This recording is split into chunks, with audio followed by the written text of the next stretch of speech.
You are gift. Hi, guys. You are gift. You are live. Good job.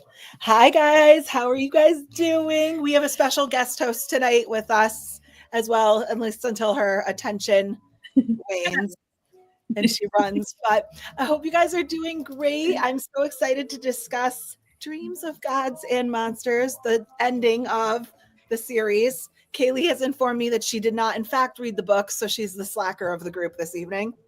All right, so we're going to go around, and in case this is your first live stream or first time with us, do you guys want to introduce yourselves and tell people where to find you?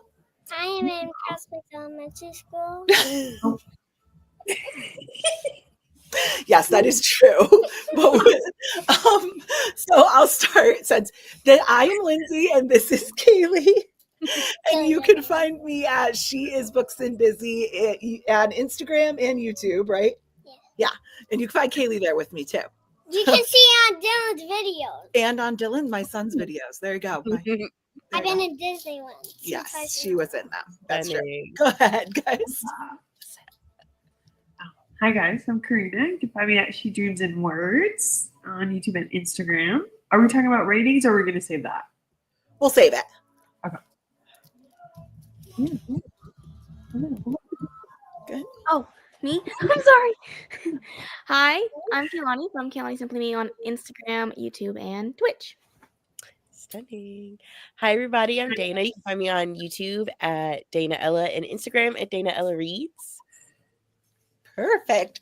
Okay, so I did do while we wait for everybody to come on. I can't see it right now because I'm not looking because I'm distracted. But let's do our star rating. Go ahead, you guys can start.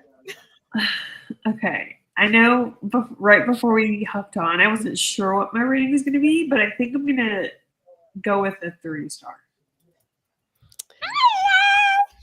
It's so sad. Yes. Yeah. I can be convinced to change my rating. I think if anything were to happen, it would go lower and not higher, but I'm currently sitting at a 4-star rating for this. All right. So also, we were saying right before we went live that first book really wowed us. She really drew me in with her writing. But this one just did not hit what I thought it was going to with being the conclusion to the series. And so I'm also at a 3. I possibly could be convinced though to get to a 3.5. But I'm sitting at a 3 right now just because I felt underwhelmed through, I think, underwhelmed and overwhelmed. Okay. Yeah. At the same time through this whole book. Yeah. Okay, so we were talking before we went live. I was sitting at a 3 for a large portion of the book. And as these 600 and something pages went on, and then when I got to the end, I'm at a 2.75 for me. So I officially gave it a 2.7. Were you adjusting? Is my angle not good? Cool. She knows my angles. So I gave it a 2.75, and I think for me, the first book was probably the height of the trilogy. So, all right, we have a comment. A comment. Reads readers. Do I see 4 stunning goddesses on my screen and a goddess to be? I think that's you. We aren't worthy of y'all's beauty. That's so sweet. They think they're beautiful. What do you say? Thanks. Thank you. That's right. Yes, this is my niece. So she's hanging out with Auntie. We might have another little guest wander down here at some point. Okay, let's go on. This is something that's a little... Cole's back there and just chilling. Yes, Cole's also back there watching Jaws. So this is something that is a little bit abstract, but I would be interested to hear your take. I feel like most of the questions... Oh, you're leaving? Bye-bye. Bye, baby. I love you. Bye. Bye. Bye, Bubby. So long. So long. Okay, love you, Bubby. Sorry, my nephew. So this is something I'd be interested to hear your take on because while maybe it's like a weird me thing, but while I was reading the book, I always like think about like, where did they get the cover art? Like, where did they get the title? So I said, thinking about the title, who were the gods and who were the monsters? Very Right? introspective. I was thinking about it. I was like, I can't pick like who was the god and who was the monster? What? Okay. What a great question. Because please correct me if I'm wrong, because I only heard them bring up gods towards the end. Like, unless I'm tripping, like in the whole series. And so I think the gods weren't they the seraphim? Like that, the angels kind of played that part, and then the monsters were the chimera. There were just so many categories of each, though. Yeah, like there were seraphim that were fallen and not good. So I was like, who's she advocating for here? Yeah, I remember they said like god stars, and that Eliza, I think, was a god star. And then I'm trying to remember because a lot of things were happening. Like there's so many words in the book, right? And it was like she Nightingale, I think, was his grandma. I think. Oh, festival. Yeah. Is that what it is? Okay, well, there you festival, go. And she had said something, I think, about like we don't have any god stars yet or something, and then like Eliza like showed up. So yeah, I don't know, it's like such a great title, but like now that you're making me think about how it fits into this, I am for a person who's read this book 800 no go away. I rate it a star. Do you like I like how he wore his best. He's wearing my hoodie. He looks like yes. Looks so comfy. Sorry, go ahead, Dana. Oh no, I think it was Karina. I don't know. Oh, was it Karina? Go ahead. I think towards the end, like you were talking about, Eliza was saying like it hasn't happened yet. So I'm like how time is like an ocean, not a river. Kind of. I don't know. The ending very much confused me. So I was thinking about that. I was like, do we even know who the gods and the monsters were? But all right, let's see. Reads readers. And I agree. I remember back when I read the series a few years ago, my ratings going down with each book. I think my favorite book was a 3-star. Yeah. Yeah. So you think book 3 was a 3-star? Oh, I think I gave book 3 a 3-star. I think, yeah. There you go. Yeah, me too. I felt the same way. I felt like the first book was the pinnacle for me, which like we were talking backstage too shocked me because I struggle with connecting to YA. I'm just too old, I think. And I struggle connecting to YA. So I went into it with very low expectations and I was surprised by how much I actually liked it. Yeah. All right. Let's see. Let's go to this next one. What was your favorite scene in the book? I do have one. I have 2, but go for it. I'm trying to pick which one I want to talk about.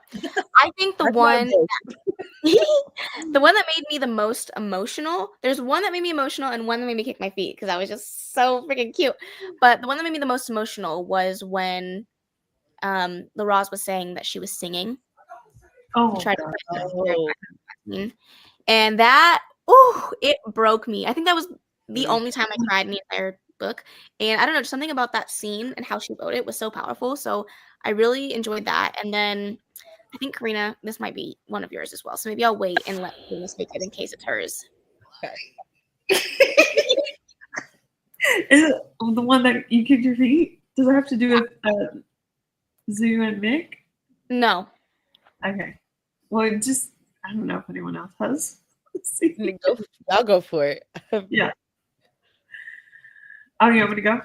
Oh, me? I'm so lost right now. I can do my other one. It's not Zoo and Mick. It's actually Laraz and Oh, Siri. Zuri. Thank you. I was like, what is his name? But the we haven't been introduced yet scene in the oh my water. gosh. When he resurrected her. Yeah, I was like, oh, okay, I see you, sir. Yeah. Yeah. Mhm. And with how much I love that scene, it makes me sad to see like we didn't get to see more of them. I know. I That's wanted right to there. We can talk about that later. Yeah. It might come up. But Well, the one that made me like just so happy was when he proposed to her. That made me so happy. Yeah. And Ugh. how smart he was to switch his violin out for those Gabriels or all those Yes. mhm. Yeah. And I did not expect that betrayal from Grandma Esther. Mm, What a butthole what a butthole, indeed. of a woman. Like, Yep. Yeah. Crazy. I'm trying to think if I had just like one standout moment, but I think I was just low key stressed reading this book. But it's like I really enjoyed though, like Laraz and Ziri moments, and like Laraz like coming to terms with that, never having been like attracted or felt any sort of feeling for like anybody, and her being like, "Is this love? Because what? Ew!" Like, and I was like, "I get it, I get it." Like, and but I loved how Laraz like couldn't put words together, and like Ziri just like was like, "Do you want to fly with me? Because I really want to fly." And like, oh, and she's like, "I don't even need words." And I thought that was great. So good. So mine was when Karu and Akiva were like hiding out and they kind of got like shoved in the shower In together, the shower. like, hiding out. And for some reason, Akiva talking about like such what we would say are like mundane things, like growing old with someone and just having a fence, like owning a fence with someone and like going to bed and waking up, and like he was basically like, that was something that I never was raised to think was something that I could do, and he was hoping that they could get there someday. And I was like, I think that was like the most I felt for them, like, is this really gonna happen for them? Yeah. So that Really was my favorite. humanized them. Mhm. It Yeah. did. Yeah, it did. And just like little things like that I felt so badly for Akiva for. And it also made me wonder if Karu was kind of in the same place as him. That's what, Ooh. yeah, I was like, would Karu say the same? So that was my favorite. Okay. These next two questions kind of go together. And if anybody is in the chat, I want to hear what you guys think too. So, do you think this trilogy would make good movies? Okay. Sorry. You can go first if you have a. I think it would be better as a series because there's so much that they could really expand on, like the intricacies and like the like. There's just so much to the series. I think it would make a better series. Mm-hmm. I agree. I think an adaptation could be super cool because it has so many like really like cool visually cool characters, especially with like the Chimera and just like how they have so many like just how things can change, and like I think like those things would just make such a visually stunning like thing. But I agree. I think a TV series, I low key, I think the TV series would do it the third book more justice, because like I think it'd be able, like Karina said, kind of like expand more, and I think maybe like flesh out some of the stuff that we kind of felt a little underwhelmed with. Yeah. But a very interesting like world and like concept of like how things work. And so like I think it could be such a cool adaptation, but that's when I think would have to be done so right. Oh yeah. Yeah, I feel like just to piggyback off of the TV show, I feel like especially when you put something that is not necessarily built as a drama. This is more of like I guess it is a drama, but like in my head they would make it more dramatic, and I feel like we would get more satisfaction from some of the relationships as well, because I feel like that was the thing that was the most underwhelming for me about this whole story, was like I was rooting for these two characters and I felt like their story was not given as much attention as it originally seemed like they were going to get in book 1. And so I feel like for as a TV show, like it would really like expand that experience and add the angst and like the, you know, the tension between the two of them, but also give them a satisfying ending. I agree. I think that would be a good, you know, HBO, Netflix, something like that, where you could even break up each book into multiple seasons. I just think they would be able to kind of take out some of the like more fluff that you didn't need and focus and like really hone in on the storyline. I think that would be really interesting. And the other thing I would think would be really interesting the entire time, I liked when they talked about all the different locations, right? Like now they're in Budapest and now they're in, where were they? It wasn't Pakistan. Italy. Prague.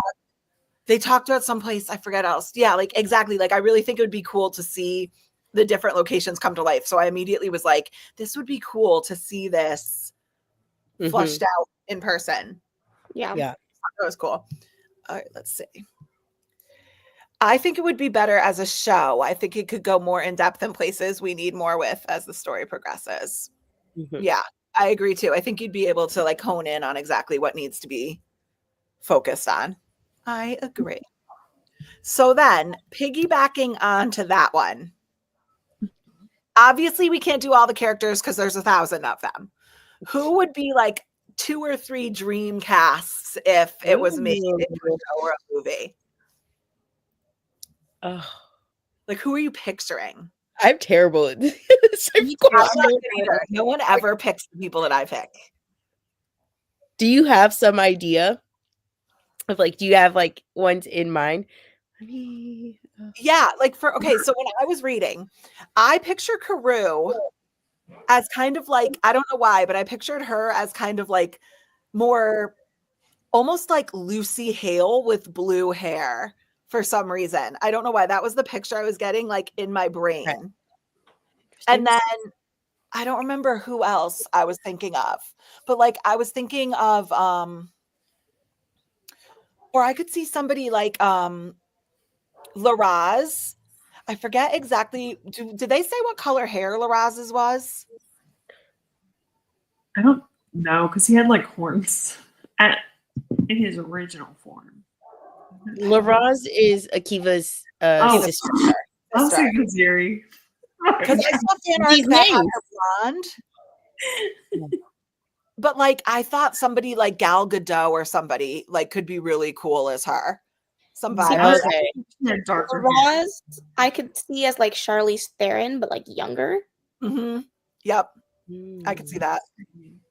Definitely. I was just thinking any other who were you picturing when you were reading? Carew, I feel like her in my mind, and maybe also from like the covers.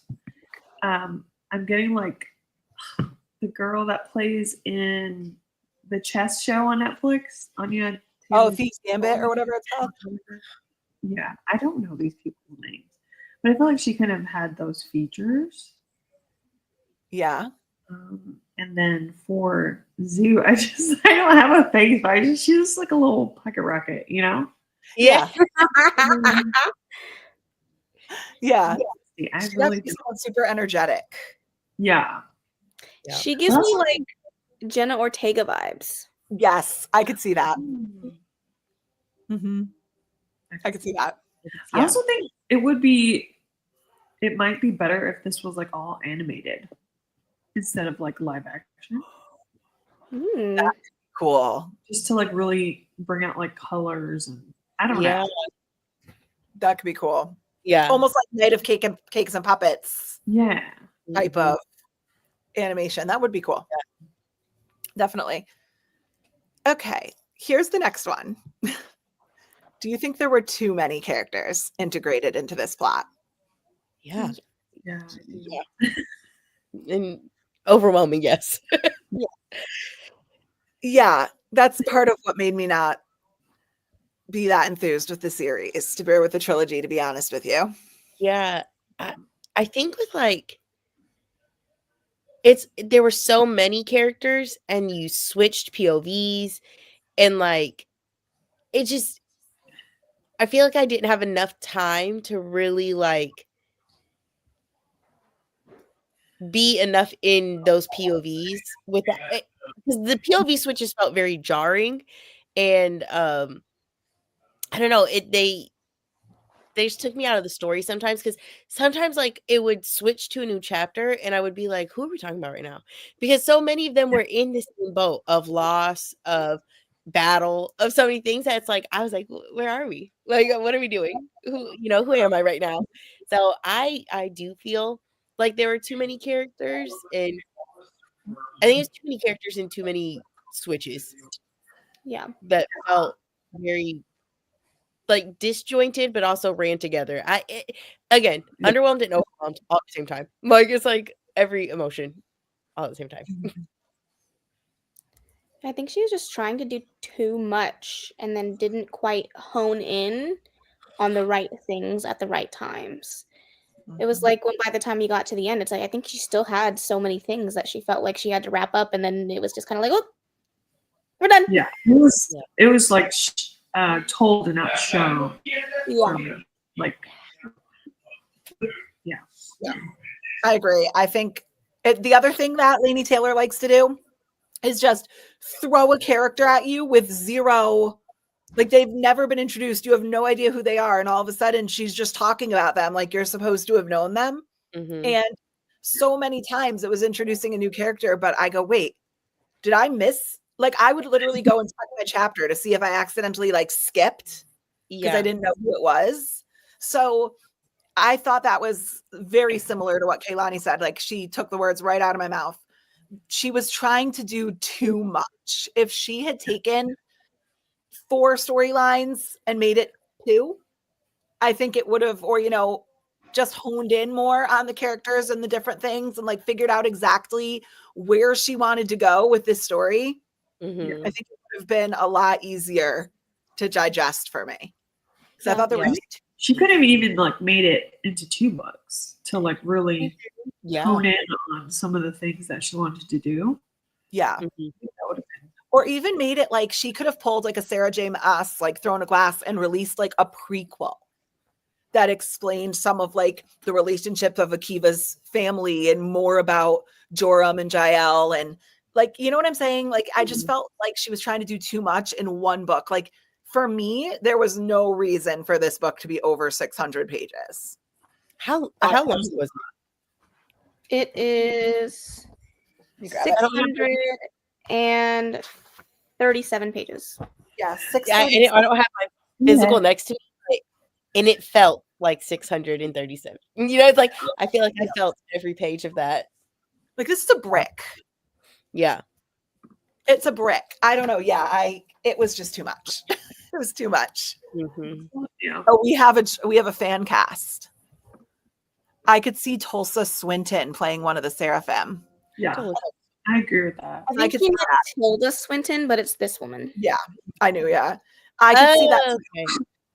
She has a very Seraphim vibe to her. Yeah. Yeah. Okay. Very much. She also has a very like you could also do like a Liv Tyler type, like Liv Tyler, Lord of the Rings, Liv Tyler. Mm. Do that as well as one of the Seraphim. I agree. All right, let's see. Going into too many characters. I said we've seen humans incorporated into the story in the previous books, but did you think that Eliza's storyline added to the plot overall? Not As really. far as like her scientific background, just in general. I mean, like I get she came into play like at the end, but it's I don't know. I think she had a few unnecessary chapters. Yeah. Like getting blackmailed and like outed as like some cult child, and like I thought that was so weird. Like it's so unnecessary. Mm-hmm. Yeah, that background was crazy. For what reason? Yeah. Yeah. And like the like kind of creepy relationship with that professor, like not relationship, but like the creepy interactions. It was questionable. I was like, what are we doing? What are we doing? What is going on? Or even the guy that outed her. Like, we didn't need perspective from him. For real. Yeah. I just kind of felt myself being like, did we have to, I don't know, just another example of just a lot of characters, a lot of unnecessary storytelling that if you took like the bigger picture of the plot really wasn't worth the payoff to me. I don't know. But like Karina said, like the weird like cults, and I was like, what's happening? I don't know. Like very much like glossed over. Like it wasn't mentioned again. Yeah. I was like, okay. It's weird. She like brought up things just to like bloop, put it in there and then walk away from it like it was nothing. I mean, even like the cult and like how she described certain things that were happening there, and I was like, why are we knowing this? Like it just, and we read dark stuff, okay? Like, so it's like it's not like but I don't know. Yeah, it like felt this like world. I guess. Yeah. It just, I was kind of like, okay. And like overall, her character seemed pointless to me. Like I know, like you said, like she came into play, at the end and stuff, but like I don't know. I think like, okay, I think my issue with her character is only because like hers is the first perspective we get. She starts the book off with being like in her POV. And I don't know if I'm wrong for this, but having like a stranger POV first makes me feel like you're gonna be super, super, super important. Like, and it's like obviously she was different, and she's like, the God Star, like she's important, I guess, in their world, but like almost kind of like from my perspective, the totality of her like character in the book did not match what I was expecting with having such like a jarring like beginning, because I think it started off with her being like a nightmare and screaming, and like her roommate coming in and being like her, like, and so I was just like, oh my god, like what is gonna happen? Like it There's the dream. But even Gabriel, her roommate, he was like mentioned a handful of times, but there was really no reason for him to exist. Yeah. He dropped the ball, first of all. Yeah. A friend would not just leave your phone unattended with some coworker like that they don't even know. Like I forgot whose POV was first, so thank you for reminding me, because the way I had to listen to the first chapter so many times, and I was like, I gotta keep going. Yeah. I really had to ask myself, I was like, oh my god, because again, it felt so important that I was like, I was like, did I forget who Eliza is? Like I sat there and I was like, there's no way I forgot book 2 this much. Like, you know what I'm saying? I know sometimes like things leak out, right? But like, I was like, there's no way that I forgot it this much, that this important person. But then I was like, alas, you just threw her in there. And here we are. Like, I think for me, when I think back on the characters that she brought into this book, and I think that's another thing that's frustrating about this third book as a whole, is the last 2 books, we talked about how smart her writing was, how she had such incredibly smart writing. And I feel like in this book, it felt, instead of being smart, it felt lazy. And not in a way like, oh, she just like, she's a lazy writer, but like almost like she didn't quite connect all the things that she spent so much time putting onto the page, And so, like, especially at the end, including this character, they're like, oh, we got this sight, this vision of what? Yeah. Like, I was lost. I was like, what did we see? And then she was like, yeah, let's just go to your childhood home. And I was like, okay. Yeah. I agree with that. I think we said that. I believe we were backstage that like Laini Taylor can obviously write. Like her writing really is pretty spectacular. She can obviously write.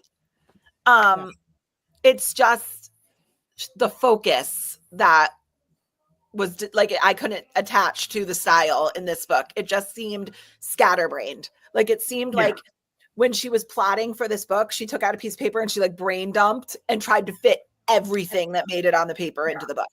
And there were so many plot holes and loose ends. And that would be okay almost. I could make excuses for it if it was the third book in like a 5-book series. Cause like, okay, that's fine. We'll sit with the loose ends because the 4th and 5th books will pick them up. But this was it. Like, this is it. Yes. That'll never be explained. Dana, it's a plot salad, not a trope salad, but a plot salad. No, literally.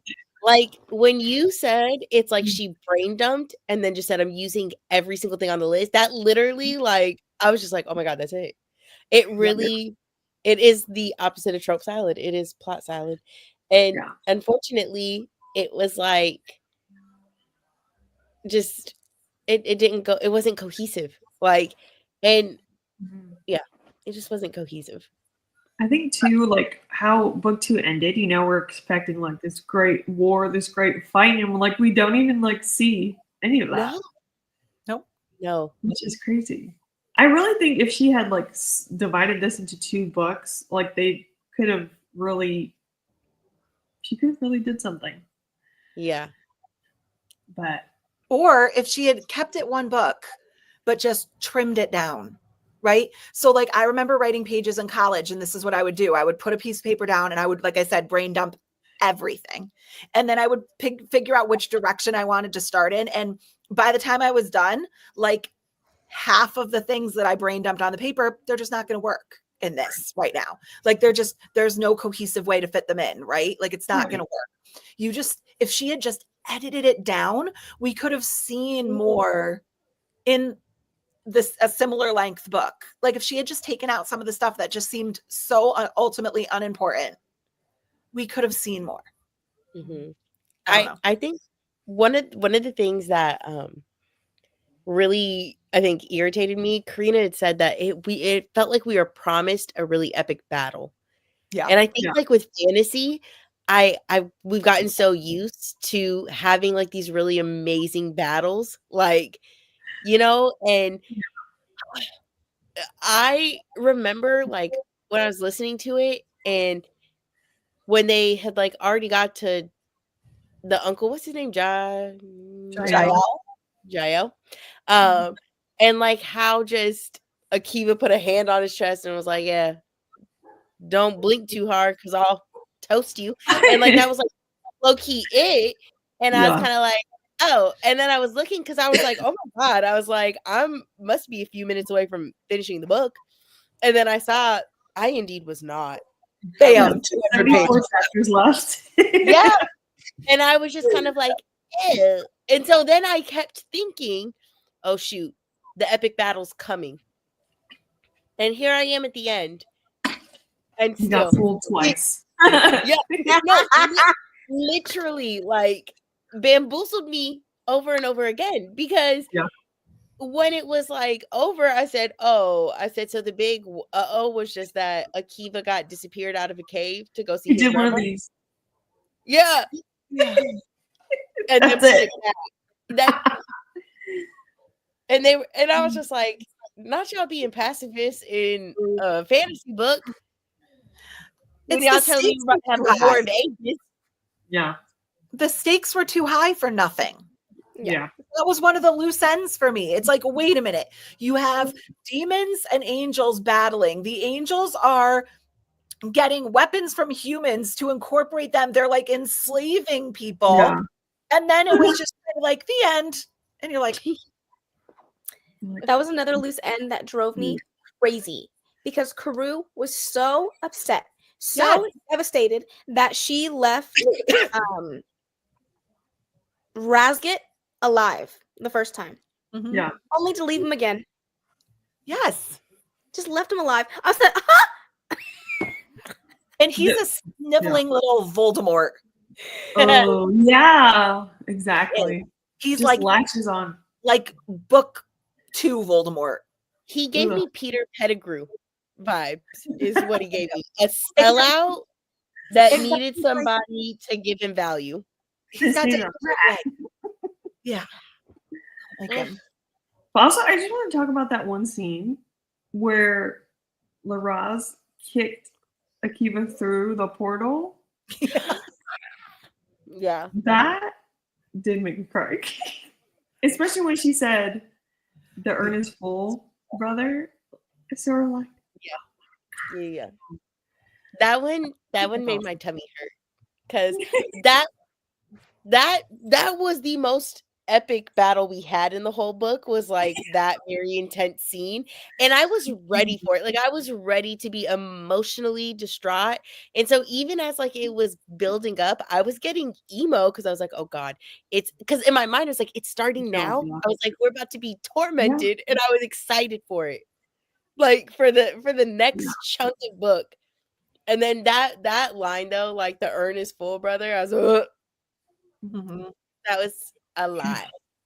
I had to pause And- and think because I was like, what does it mean? And then I was like, oh, I mean, I know what I interpreted it as, yeah. but like we've lost too many people, right? Like the urn is full, Yeah. like the Previous Akiva's, yeah. Yeah. there's no space for him. Essentially, yeah. Okay, good. I didn't misunderstand it then. I paused it and thought about it for a while. And I was like, huh, what do I think about that? But it was good. The other thing is not going back to Razgat, but if you listened, I don't know, I listened to it on audio a lot, and there was something about the voice she did for him that was like nails on a chalkboard for me. Yeah. Like, every time he came out, I was like, oh God, I felt it like up my spine. I hated it so much. Hated it. Ugh. And when he did that stupid little laugh, do you know what I'm talking about? And I'd be like, ugh, I don't like it. Cringy. I don't like it. I don't like it. Cringe. Okay, this next one. Oh, we have a comment. This next one. Agreed. I got Peter vibes from him, from what I remember. Somebody else gets it. The Peter vibes. It's Maybe not a clear. little brighter. Yeah. I envisioned like, okay, you know how like movie 1, Voldemort is like on the back of Pearl's head? But then movie 2 is like he doesn't like, he's in the chair and he's all like mangled. Yeah. That's who he had like the little dangly. That's how I picture it. Okay, I see what you're saying. Yeah. I see what you're Wait, saying. Dana, who's Peter? Peter From Pettigrew. Harry Potter. Peter Pettigrew. The The rat. rat, Scabbers the rat, the 40-year-old That's man who was Scabbers. in bed with Ron, and that was just okay. Okay, got it. Yeah. Okay. So this next one is just kind of funny, but I need the reaction. Laraz cut off her own arms. Your thoughts? Oh yeah, how she wanted to cut off her own arms. She did. It said that she'd cut off she her own really? arms in the past. And it said, I made a note of this because this is something like just crazy to me. She goes, she cut off her own arms. The first one wasn't a big deal, but then she had to figure out how to cut the second one off. No, I think that she was trying to figure. Her and her brother were talking about a theory about it, but she didn't actually do it. Oh. Yeah, that's what I She was wanted thinking. to get rid of her sins, The basically. She was tattoos, trying to yeah, figure yeah. out how to cut them Like both off. metaphorically. Because of the tattoos, right? Because of all the people. Yeah. I thought it said she actually had done it in the past. And I was like, I think she's had the thought before. Yeah. Mhm. makes That's much fair, sense. And I was then like, that's why when she's in the cave, she's like, "Oh, I finally figured out like how to cut off my own arm." And it was like my other arm is that somebody else would do it for you, you know? got you. Okay. Yeah, because I was like, how did you do the second one? What? Kind of weird. Creative. Listen, that's some flexibility like that I admire. Let me tell you. Oh, speaking of Laraz, were you guys also sad when obviously like when she was like getting tortured and like that whole scene and she like understood like she deserved that because it was personal for Yeah. Hexia? I forgot her name. 10. The Aziel, Haxel, Hex, yeah. Haxel, yeah. Something like that. It just maybe I mean obviously I don't know. That made me a little bit emotional because she's like, yeah, like no hard feelings because it was like well deserved. Yeah. Yeah, I think Brutal. Laraz was like a shining moment, I think, for Yeah. me in the book. And that part that you brought up, Karina, like I think one of the best parts I think about this book was like Laraz's journey of like going from just being programmed to just Yeah. be like, do this, do this, do this, and actually like saying like she's allowed to have feelings, and like as her kind of like moral compass comes into play and starting to have like remorse and like regret for like the things that she had done. And it like that whole idea was one of the most beautiful parts to me in the book, was when they were talking about the like the angels trying to like look for chimera, trying to look for life on the field or whatever, and they were saying how like they understand that like this could never replace like the mass like genocide and murders that they were committing, but this was as close as they'll ever get to trying to like rewrite the sins of what they'd done before, kind of. Yeah. But yeah, that was that part of like Laraz just kind of like succumbing to it and being like, okay, yeah, no, you got it. Like that, that was, yeah. I think Laraz's relationship with Carew was interesting as well. There was an there were interesting interactions with them throughout the whole book as two people that loved Akiva. Yeah. In different ways. Yeah. In different, exactly. I think, In different like Dana, like you said, like Laraz's character arc from like the first book to the last, and I think where it really changed was losing Hazael. You know, Yeah. losing her brother and just having Akiva, and oh man, so sad. Yeah. But I really loved her journey as a character. Yeah. I could see like a cool like novella of more information and like of Laraz's upbringing with them. I could see like a cool like prequel novella too. Reader said Wormtail. Yes, Peter Pettigrew is Wormtail. That is true. Okay. The next one. Zuri is such an amazing character, but he always seems like he's getting the short end of the stick. True or false? True. True. Poor guy. Okay, hold on a second. True. Even just like that, they said about how like they'll never be able to tell, or at least not for right now, that he was in Thiago's body, because then like the Chimera would revolt, right? Like, because that's who they trusted to lead them. And even how like it was said in there about like, is that short sailing like Ziri for the contribution that he made? And it was like, probably, but maybe one day we'll get to a place where we can like tell that part of history. But really and truly, short end of the stick. Like, if there was a character that was gonna get gypped, it was him over and over again. The only sorry. No, go ahead.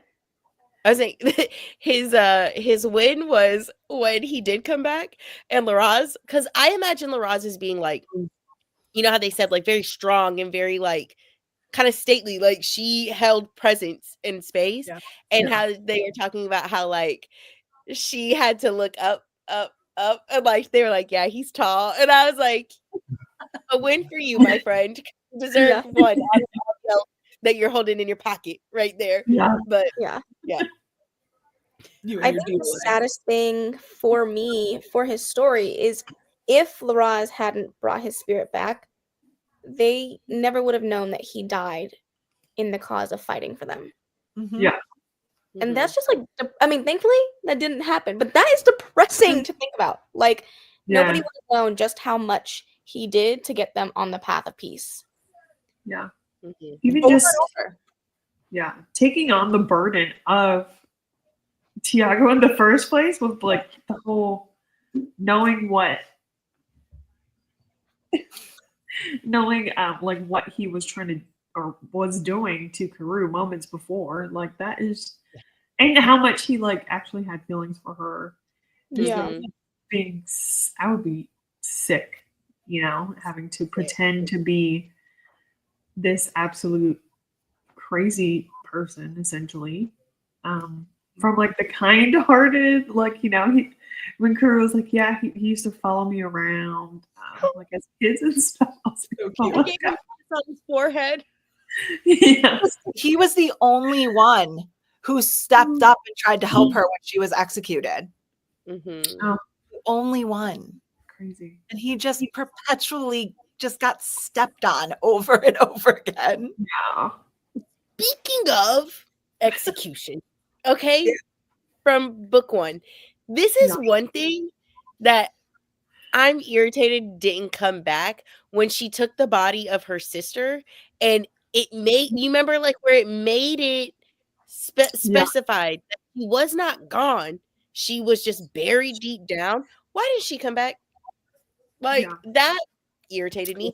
And then furthermore, the fact that Issa really wasn't in it and she was just in a cave with people. Hiding out. I didn't like I that. felt like she would have put up a fight. Like from what she was portrayed as like in the first book, like she wouldn't just go down. You know? Although maybe we don't know because we barely got anything from that group of people in the cave, but maybe she was, I guess, helping keep them alive. Taking on that motherly role to Karoo, I just don't think she'd just stand by. Yeah. She really didn't help Karoo that much. She was like a babysitter while, yeah, you know, Brimstone was doing things he didn't want her to see. Yeah. Right. Speaking of Brimstone, I'm so sad that we never got to see him again. Honestly, we were owed that reunion, okay? I was like, it's just done? Mm-hmm. If we got Issa back and nothing barely happened, we didn't get Hazael back, and then you're telling me Brimstone wasn't coming back. I'm upset. I'm upset. What was the little bird's name? Oh, when he like burst into flames. I forget, but I liked him. We couldn't get him back. Right. Why do all the Razgit like 35 times? Yes. Why do all the I was hoping that the epilogue would kind of see, I guess, a future where all those souls were brought back and like they're rebuilding and community, you know, but like no. We got the promise of it's happening, I guess. Or like the afterlife. Like these are like angels and demons. So there has to be some sort of like they had to be somewhere. Like even if we got part of the epilogue is like where they are now. Like Brimstone's not just gone. He can't be. He's gone from like what was it, as Matt or something in the city, but like where is he now? Like can a demon just like die? I don't know. It's just weird. I was like, where is he at? Where'd he go? Well, he was in the cathedral, right? Yes. Yeah. Okay. That also, right? Like where they talked about how he had figured out that could be like the mega whatever thing. It starts with a T, whatever they called it. Yeah. Where that could be like a mega one that could house so many different souls. And I'm just like, Karoo, why are we not make haste? Why are we not on the way to resurrection? The first one. Yeah. I literally said that all day. Yeah, you got a hitch in your giddy up there, Karoo. Yeah. I just feel like after everything you guys went through, when I tell you I'm flying there as fast as I can, y'all can either come, like get with it or get lost. Like I'm on the way there because not only is it just him, but they talked about how like that could store like thousands. Yeah, and it was full. You're a resurrectionist. Go. Yes, and then he plotted it out to make sure that people would be there to save as many souls as he could because he believed in this future. He named her Karoo because he had a hope for a future, and he specifically went there so that he could facilitate this for as many chimera as he could and made sure Issa was in a place that she could get back to Karoo. Why did we not see any of this? The book was over 600 pages. Why am I left wanting? Like, because you had to hear about Eliza in the desert. In the cult. Yeah. That's a classic example of what I was saying before. Like, if she had taken her notes and just drawn little lines between them, like this is going to link to this and this is going to link this. I feel like she didn't make connections between all of her ideas. So they're just kind of like floating in the ether. And that's one that just wasn't capitalized on. And that was what was so frustrating to me because it had so much potential. Like Dana, like think about what the storyline would be with what you just said. If she had made haste, what would have happened? Yeah. It's frustrating. Very frustrating. And also like the change in like the first book was like obviously fantasy, right? Obviously like terrible things occurring, right? But it was such a story of like lovers, like Akiva and Karu. And the way that like I feel like that just went down. And I understand like the change of that in book 2 because like she finds out fully like what Akiva has done and them having to like work through that in book 2. But like the fact that book 3 we only got teensy tiny glimpses of like that like passionate love, like it just felt like I guess like you said, Lindsay, like the strings that she put forth in book 1, she should have made sure were woven through to the end of the story. And like I don't know, she has such powerful writing or has the ability to, and this one just I didn't feel that wow, because the other books, like when I finished those ones, I was just like, gosh, she's a genius. Like, you know, I was just like just so in awe. In this one, I mean, I know we've said it, but this one just didn't hit that way. But also just like so many of the things that I was looking forward to that I felt like she put so much emphasis on. I was like, oh, not only are those not going to be like fleshed out, they're just not going to be brought up. Like, I was like, okay. Okay. Yeah. Yeah. Just a classic example of too many things going on. Yeah. And I'm not like, this is a YA story. I'm not wanting them to like, you know, do all the things that an adult would do in like a fantasy world. You know what I'm trying to say? Yeah. Because obviously it's YA. It's built for that. But they could have kissed made up more than one time in this 600-page novel. Yeah. Like, I wanted it to feel romantic, and there was no romantic. Nothing. In book 1, though, they were. Yes. Yes. Okay. In the ultimate third bowl thing that's housing Brimstone and everybody they know, that's where they were. And the fact that like this one, they were just like, I mean, I guess I love you. Like, I was just like, what's happening? They alluded to it. They alluded to like how passionate they were in the past. Yes. Like, I'm actually going to skip forward questions because it goes into this. Because I have like 2 schools of thoughts on it.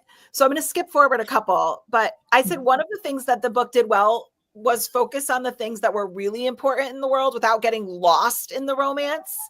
And like what I mean by that is sometimes you're reading a book with super high stakes, right? The world is going to implode and everyone is going to die. And they're over here like doing what they're doing. And you're like, do we have time for this right now? Like what? Like the world is ending. Like what is happening? Like your whole entire family is about to be obliterated and you're in a closet somewhere, right? So I did feel like that really did make it obvious that the stakes are really high. But at the same time, I had said, would you have liked to see a little bit more of the romance like we were just talking about? Because it made the past hard to understand when they were so not into each other and like standoffish throughout the pages. Well, the back of the book, of the first book, is literally the words star-crossed lovers are in there. So I'm expecting some lovers, you know? I get that there's a lot going on, but it made... like even when they had opportunities, because there wasn't even that much, like there was a lot of internal monologue about, I hope together. I hope we're together. I hope we have a picket fence. I hope we have this, but they never actually said it to each other. So it's like, are you even into each other? I think the perfect moment that she could have made like a more romantic moment is after Laraz switched places with Akiva through the portal. And like, they really could have capitalized, or Laini Taylor could have just like incorporated something, like some sort of moment, because obviously they were like looking at each other longingly through, you know, the doorway or whatever. And now he had to like basically almost die to get a kiss. Which that also made my heart stop a little bit. Yeah, I was like, I also don't understand that, but yeah, I was like, I'll throw this book right now. when it was like the blade went into his heart, and I was like, and I mean, listen, that could have made this a little higher of a rating if that had I happened. mean, in all honesty, like hindsight now, like at that point in time, I was like, I'll throw this book. Now getting to the end, maybe should have did it, you know, like maybe should have just ended one of them. But even to the point where when she was hanging out with, I think it was Tiago when he was pretending to be like nice to her. I remember Akiva came into the picture at one point and she was like, he's going to be so upset. And she like felt guilty for talking to somebody else. And Akiva's going to be jealous. And I'm sitting there being like, of what? Like, does he even have a right to be jealous? He's jealous because 10 years ago or however long it was, or in a different life, as a different person, you guys were a little into each other. I think it's Tiago tortured him in the dungeon. Right. It was who it was with, but I'm just saying she was like, he's going to be jealous and he's going to be this. And I'm like, but you aren't even really into each other. Like what? I get that he's upset. She shouldn't be talking to him at all. But I'm just saying he was a chimera. Mm-hmm. So they have a reason to be talking. Yeah.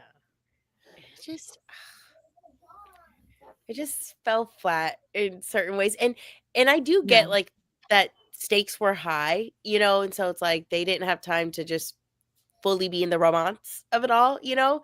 But I think I was expecting it to feel kind of like come back, like full circle, come back to that very like romantic and like just being like, wow, we could do anything together, and not it being like you get 1 month of visit from the love of your life because your grandma said you could.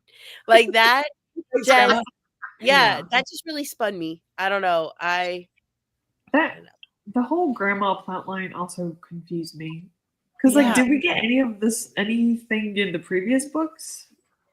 No. I really don't remember. But I was so confused. Festival killed his dad, right? I thought that was his mom's name. Oh, yes. Okay, Festival. Wait, the grandmother is, what was her name? I think that's Nightingale. Nightingale. I think you were right. You're thinking of the wrong person. Yeah. Festival is Akiva's mom. Yeah. There's too many people. Too many. The way that we all said. This is exactly what we were just talking about. Prime example of doing romance during a fight is Akawar. One of my favorite books of all time, but it is true. It is true. And we could have cut a little bit of like discussion of like the weird cult from Eliza and added in one conversation where they said like, we have a lot going on right now, but when the dust settles, it's you and me. That's all that had to happen. Yeah. And like, oh, they are into each other. I don't know. I just didn't. It was really obvious that they were that into each other. I feel like he was always longing for her. Like I feel like it was always like he was always ready. Like at least in like book 3, and it's like I think she was at a place where she recognized she wanted him, but like she couldn't leave Tiago's side, like Ziri's side. Like you know, it's like she had to like play a part as well, which I think like that part I understood. And I think for me it's that part that Karina said where it's like when Laraz like, you know, kicked him out of there, and it was kind of like, okay, like you guys get a chance now to go from these like longing glances to actually like do this together, like what you had planned how many ever millions of years ago. We're talking like, you know, that they were putting all their hope into this like future. And so it's like, so it's like I feel like he very much was kind of like, yeah, girl, I still want you. But then it's like they had a chance, and it almost kind of was like, well, why are we wasting this chance when literally the world is ending? You might want to take hold of the chances you have. Right. Like live in the moment. But once again, such a missed opportunity. It was such a missed opportunity because at the end of the day, what they were trying to do is get the Seraphim and the Chimera to get over like thousands and thousands of years of vitriol and hostility to work together against the people trying to, do what they were doing, and how amazing of an opportunity would it have been if she had gone a different direction. And if she had had Akiva and Karu come out holding hands and saying like, guys, it's possible. Like, we did it. Yeah. We can do this. Like, you know what I'm saying? Like, there was that tense moment when they first got together where like they started pulling their knives and you thought there was going to be like mass carnage. And then for some reason it just kind of calmed down. But they could have made it obvious that they didn't have to hate each other. There was such like an opportunity there to highlight their relationship. And in my opinion, it was just kind of lost. They were trying to like stifle it and like not get involved. Yeah. Which, okay, I guess, I'm sorry. I just remembered like one of the characters with his grandma was like a invisible person that like killed all the seraphim during the battle, right? I thought he asked her if it was her, and then they were like, no. It was that girl. It was the queen. Yeah, what was her name? I don't remember, but I Cicada or something. Yeah, something like that. Too many characters. We could have gotten such a better backstory. And like really Eliza could have just been irrelevant in a sense. That's what I'm saying. It's just like there was so much going on, and felt like every chapter we were getting introduced, even like very minorly, to like some other person. And you're like, wait, who's this now? I did like the part where Karu or Akiva thought Karu was coming into the cave, and then he had like this look of, just like of joy and stuff. And then that's why they didn't kill him at that moment. Yeah. Let him have this.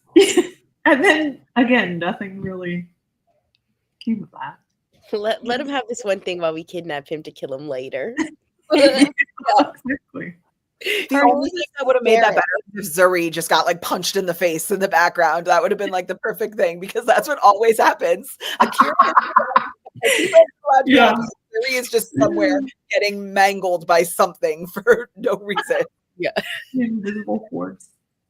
But speaking of great love stories, because of how we felt that it was undercapitalized with Karu and Akiva, I said Susanna remains, in my opinion, one of the highlights of the book. What are your thoughts on the relationship between her and Mick?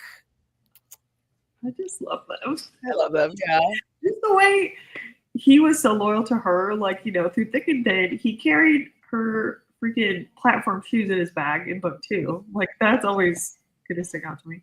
But he would just do anything for Susanna and like Karu. It's just loyalty, and I don't know. I just love them. Yeah. They're funny. They're really funny. I think that was the highlight of the banter. Yeah. Yeah.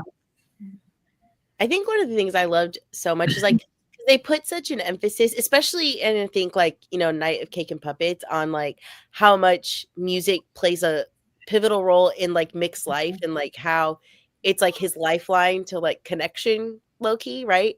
And like how his violin, like he's going through like the apocalypse, and my boy's got a violin, okay? And like how that, like even in book 2 where they talked about like how Karu wasn't able to connect to any of them, and then there's Zoo and Mick down there with like telling stories and playing the music, and like how it's connecting them to people who are literally so different from them. And I just thought like one of the most beautiful things was that Mick left his violin. Like I know he put like the wishes in there, but just to know what that violin actually does mean to him, and the fact that he was like, put it down. And I love that they brought up how Mick just like did not bat an eye when Karu was like, hey, guess what? I'm a demon. And he was just kind of like, cool.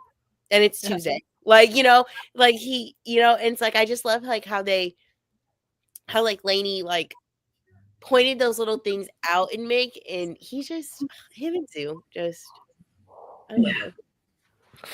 They were the highlight. Them and Laraz and Ziri. Yeah. They were that was a classic example of he just kind of like, he had his personality. Susanna had a much more like effervescent personality, and he just kind of wound her up and let her go. Right? Like he didn't try to stifle her at all. Yes. I have a friend who is just very outgoing, and her husband is just very quiet and unassuming. And I always say to my husband, I'm like, you want to know what I love about them? He just loves her for her. Like, he just lets her be. He just lets her go be her. He's fine with fading into the crowd, and he just kind of watches her stand out in the crowd. Like, that's what I love, that he just loves her and who she is. Like her And- ultimate fan. Yes. Yeah. And not trying to change her, not trying to tone her down. Just like, that's just Zeus. Like, she's just doing what Zeus does. And he was okay with it. And I thought it was so cute when I think he kind of sort of tried to propose.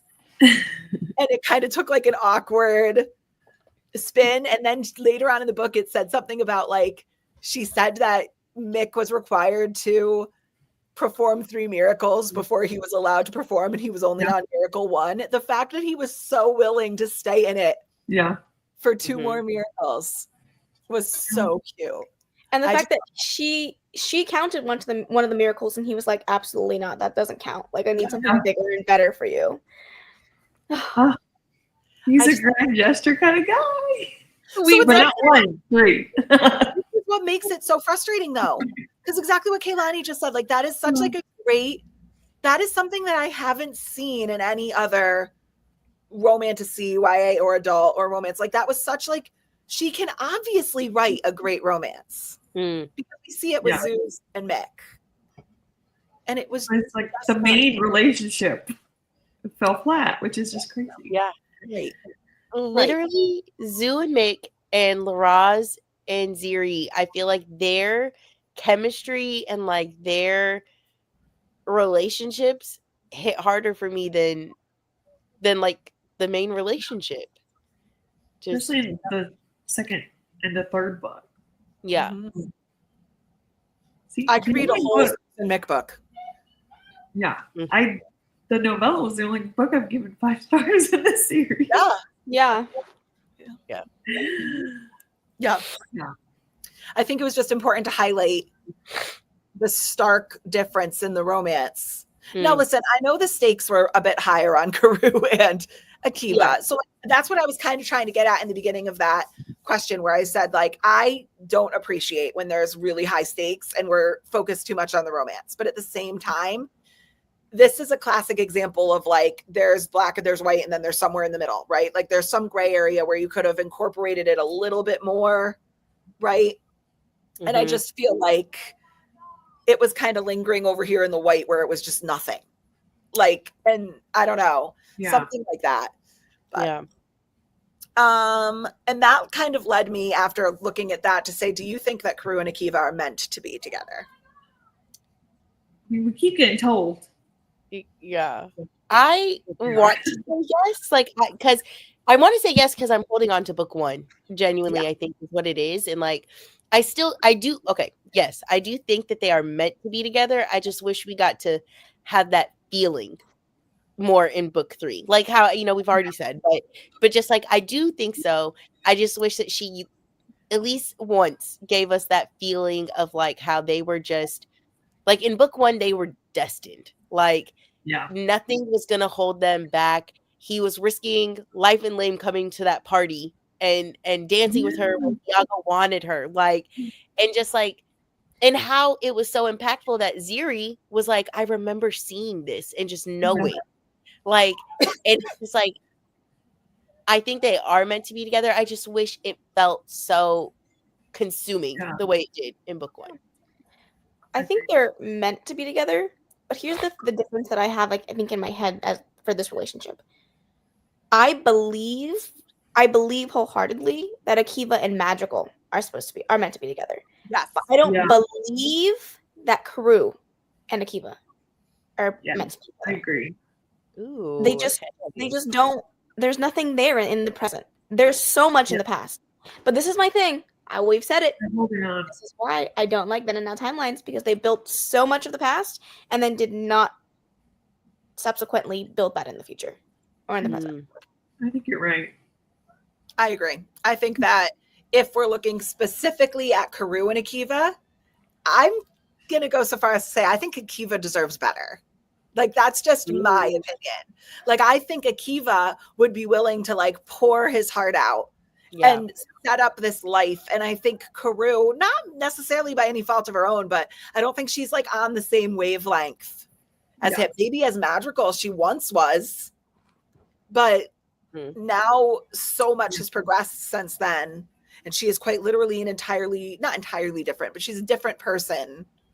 And I don't know that Akiva deserves the wishy-washy, down, kind of cold person that she kind of is to him. When you see like true soulmates, like I think that Zeus and Mick were, and you see him, it would be like having that friend where it's like, she's just not that into you. Like, sorry, you know, like she's just not that into him.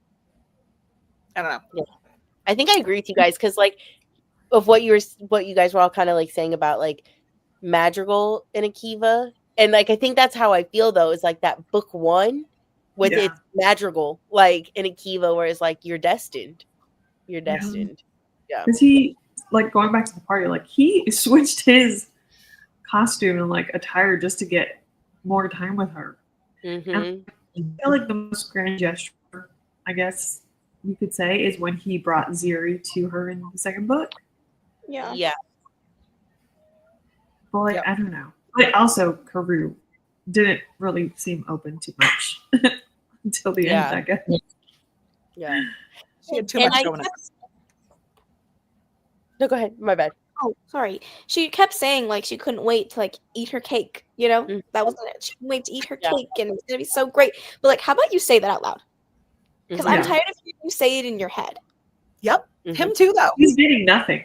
He's getting nothing but answers. Yeah, it like that. Like there was a moment in time where she was like, "Not my boyfriend," because that feels too like earthly, and just like my soulmate. But yet, like, babes, where's not the energy? acting like it. Yeah. It was just not. Like I said, it came across as like she's just not that into you.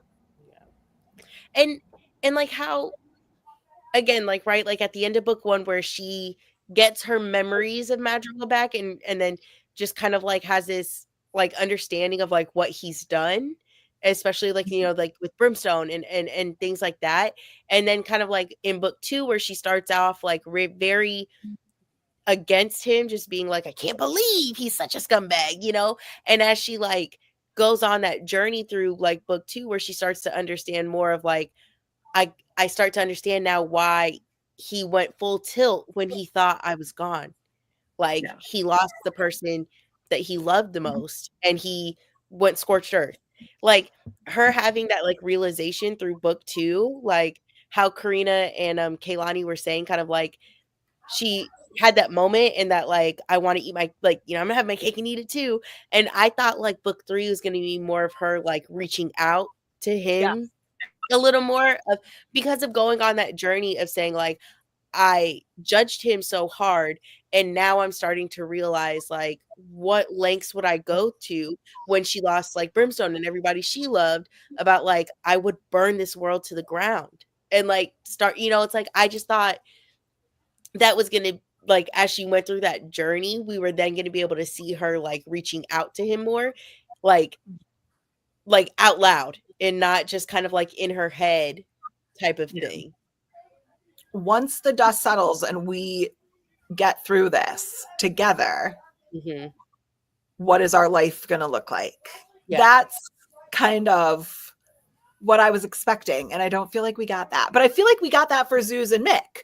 Ultimately, at the end of the book, you know that he is going to do everything in his power to get those miracles done. You know what I'm saying?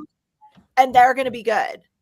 I finished the book being like, what are Karu and Akiva even meant to end up together?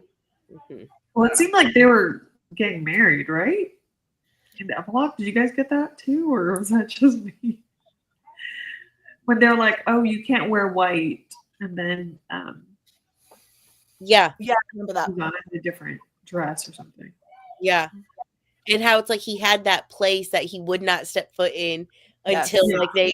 So like it's like I think like how you said, like it was a lot of like telling and not showing of just kind of like, yeah, like they're in love and they're going to be together forever. But it was like, but let me see it, you know? Yeah. Like we want to feel it. Yeah. You know? Well, it was a lot of, like I said, internal monologue, but you've never actually said it to each other. So unless you're mind readers, like how would they know? Yeah. I mean, maybe he just knows because of magical. I think he's holding on to that. I think so too. Did the resurrection aspect become a convenient plot point to further the story in many areas? Here's my thinking. This is what made me write this question. So often we would have characters unalived or characters have all this happen and you're like, oh, and then all of a sudden it was like, no, we're just going to put them in this body and then the story is going to continue. And sometimes like, oh, well, this character is now in this body and this character is now in this body. And the resurrection aspect for me almost became like a convenient part of the story to like create action, but not really. I don't know. I don't know if I'm saying it right. The like resurrection its high stakeness. Yeah, it felt novelty wore off. Because why can't everyone just be resurrected? Yeah. So that your takes on the resurrection aspect. I can definitely see that.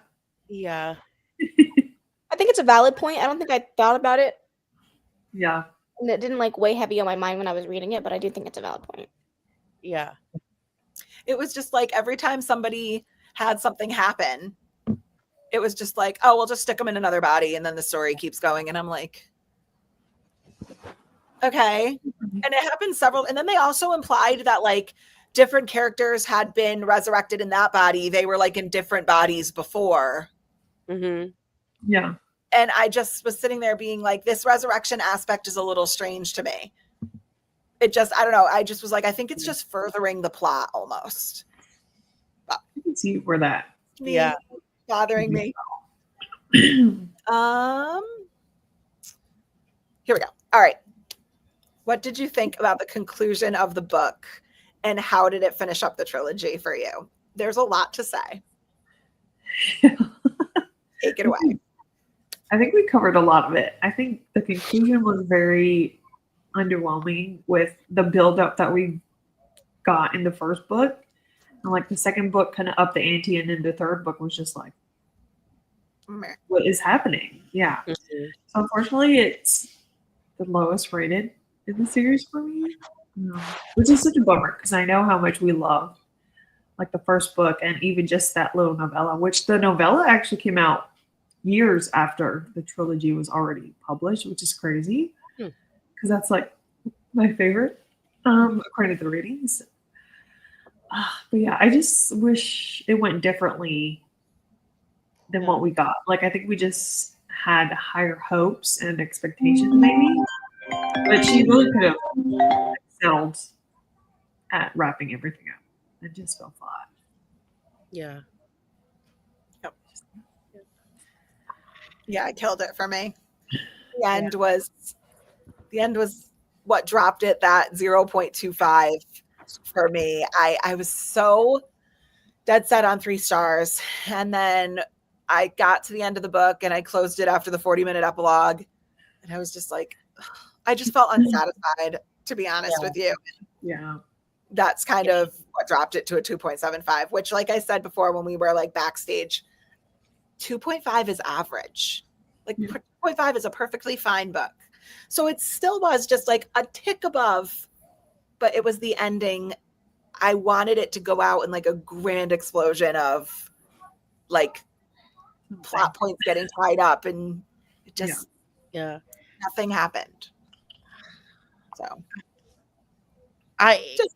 now like knowing that the novella came out a while after, it makes me wonder if like people were kind of just like, you let us down in that book, like you have to redeem something some way somehow, and like she gave the people what the people wanted, was Zoo. And I'll be honest, like after talking it out and kind of having a chance, because like I said, I finished it like an hour before the live show, you know, and almost now like talking it out and looking at it as like not just like, okay, it's a book in a series, but like the conclusion book is that there's so many things that now I'm like realizing I feel like let down on, that I feel like my 3 is going down. Like, ugh, that pains me. That pains me because I think Kaylani said it so good, where it's like she has such great writing, but this one just felt lazy in a Yep. way. Like, Great word for it. Or rushed, even. Rushed with 600 pages. Well, rushed in the sense that she could have. Go ahead. Sorry, I'm sorry. I feel like rushed in a sense where she could have really like fleshed some of these things out, but didn't. Yeah. You know. Yeah. I was struggling to come up with like the word to use for it. And when Kaylani said lazy, I was like, jackpot. That's exactly what it wasn't. Just like Kaylani said, it wasn't lazy writing. Like her actual prose, it was like a combination of the pacing and the direction and the focus of the writing that really it struggled. And I kept hoping that by the end of 600 pages, we would get to the end and be like, that's why we just read all of that. That's why we needed to know about that. That's why we got introduced to that character. And it was just overwhelmingly unsatisfying by the time. And it's so true. Like, how could it possibly be lazy but be 630 pages? Yeah. Right. Yeah. And I So think it's interesting that Karina says rushed, because I do agree. I think the ending was rushed. I think the character development was rushed. But it's just crazy just to use the word rushed with that many pages. Like, that's how it feels. It feels like she got to the end and was like, I don't know what to do, so I'm just gonna wrap it up real quick and hope they don't notice. we noticed. Yep. It was noted. It was noted. Yeah, I feel like the 3 of you hit the nail on the head though, with like your like observations with it. It's just something was off. And it's like, and I think that's the part though that is upsetting, or part of the part that's upsetting, is that like we know what she's capable of from the way she started this series. Like, we know like the level of writing and like the level of like storytelling. Like, and it's just like She's capable of it. Yeah. Capable. When I felt unsatisfied with Karu and Akiva and their lack of like outward expression even to each other of their romance, and then Zeus and Mick would have a scene, I'm like, yes, right there. There it is. It's right there. You can do it. You're capable of it. It's just she would shift back to Karu and Akiva and she would like lose that. Yeah. And it was very like loose steam. Yeah. Right. Yeah. Just generally unsatisfying. Yeah. I think you said like the pacing was off, and like just with all the different storylines, the plot itself, and just Well, it was a 600-page buildup to a battle that never happened. never. So it's just kind of like build, sacrifice for the greater good. And then it was just like, nope. And you're like, yeah. But what was the biggest strength of the trilogy?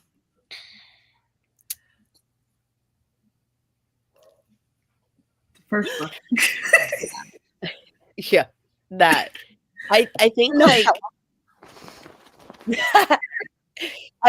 for me, I think the biggest strength of it was the message of hope. And for me, that really goes to Brimstone. Like, he was the architect in that, and like naming her something so that when she did get those memories, like when he knew like it was gonna come back, she wasn't forever gonna just not know, but he needed it to be set up in a way that she could continue like the journey. And like how he just believed, even though like he and Akiva, like, I mean, Chimera and Angels were enemies, right? And how it's like he still believed though that the two together like were the keys to this brighter future. And like I think it was just that message of hope, because Brimstone, without anybody knowing, right? Because how Karu, Magical, like how like they had said, like Brimstone, they knew Brimstone cared for them, but he still kept her at an arm's length a little bit. And how it's like his whole mission of all these resurrections was that he was keeping his hope alive and waiting for when they could get to a better day, and how like hope was more powerful than the magic. And so it's like I think that message of hope, and I think that really is like why, aside from like the romance, how that was such a letdown, because that was to me the message that rung through the whole thing, was that like together they were going to build this brighter future and this better tomorrow. And that like how when it kind of ended and they were still kind of separated, finally kind of coming together for what we're assuming is a wedding, of some sort. Like it's just kind of like, I don't know, I feel like the greatest strength to me was the message of hope. I just wish that she saw that to the finish line. Mm-hmm. Good point. For me, I think the strength was, well, the first book for sure. And particularly, I really appreciated Laini Taylor's writing throughout it. However, I think the shining star of her skill was the first book. I remember coming off of the first book being like, this girl can write. Like, this is really good. And we continued to see it. But I think that for me made me the most excited to keep going. And not even outside of this trilogy, like I'm excited to continue on because I appreciate the talent is there. Right. And I struggle with super lyrical writing. Like a classic example for me is like, I don't know if you guys have read like Olive E. Blake. I struggle with super pretentious, in my opinion, kind of like lyrical writing. I've read enough Shakespeare in school. Okay. I don't need to read. I don't need to feel like I'm reading that in a romance. But I really appreciated Lainey's writing because it was obviously very talented, but without being super pretentious. It was very, even with the 400 characters and sometimes feeling confusing, I never felt like the scenes were set up in a confusing way. I wish it had been tied up better, but I think for me what I took out of this is that I'm intrigued by the style of her writing because she's obviously very talented. Yeah. Okay. And I'm going to do it. I had this. There's two more. I had this, I think like maybe like a one word because we've pretty much laid it out. I didn't realize that all of us were I kind of expected to come on here and be the only one that was kind of let down. Like I thought maybe it was just a me thing. And I was like, the other thing I was thinking is because I had to miss the second live stream, and I apologize in person, but I didn't want to be sick on the live stream. That I thought maybe because I had missed like everyone discussing the second book, maybe I just wasn't maybe I had missed things through the third that was away. Yeah, from the experience, because I love conversation. So maybe that was it. But we already kind of discussed this. Maybe just like a one word, like what was the biggest weakness of the trilogy? Just, Plot holes. The ends not being tied up. Yes. In a few different ways.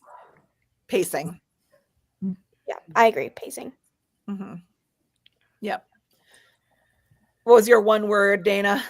Oh, I don't know, because the pacing and the incomplete storylines. I know it's not one word, but basically what the three of you said, those are my biggest issues with it, is just that it fell short in those areas. Yeah, I agree. My last one was, after this discussion, has your star rating changed or stayed the same? Mine has stayed the same. I'm confident at a 2.75. I think I'm going to keep my 3-star. Could I go down? Yeah. But I could go up to I'm going to keep it. I'm going to keep it. Yeah, but As much as I ragged on it, I don't think I could confidently stay at a 4. no. I would probably give it like a 3.25 if I could do that, but I'll just round down to a 3. I am so torn. Like, I'm so torn just because, like, realizing, like I said, like realizing how much I feel like we didn't get from what she built up really just stresses me. I'm at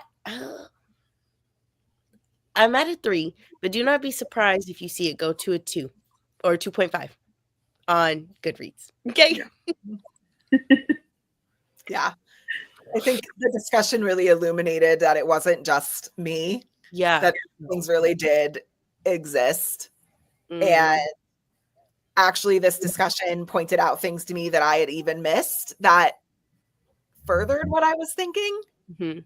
So, yeah. And for everyone who loves this book out there, like 2.75 is still above average. Yeah. I really appreciate it. And I'm excited to go on. I know next to nothing about Strange the Dreamer and Muse of Nightmares on Purpose, but it's not, is it in the same world?